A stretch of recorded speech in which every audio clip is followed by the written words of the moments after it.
ઉના પોલીસે પોસ્કો ઠારના આરોપીને ગણતરીની કલાકોમાં ઝડપી પાડ્યો। પ્રાપ્ત માહિતી અનુસાર ઉના પોલીસ સ્ટેશનમાં ફરિયાદ નોંધાણી હતી।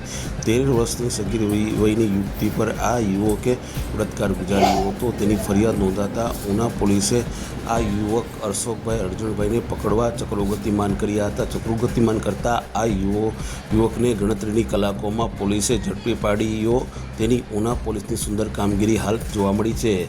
જ્યારે ઉના તાલુકાના દરેક સમાચાર તથા લોકલ સમાચાર જોવા માટે અમારી ઉના ન્યૂઝ ચેનલને સબસ્ક્રાઈબ કરો, શેર કરો તથા ધંધાકીય જાહેરાત આપવા માટે અમારો સંપર્ક કરો તથા આ સમાચાર પબ્લિક એપ પર જોતા હોય તો તે આઈડી ફોલો કરો તથા ફેસબુક આઈડી પર આ સમાચાર જોતા હોય તો તે આઈડી અમારી ફોલો કરો તથા દરેક સમાચાર આપના સુધી। ધન્યવાદ।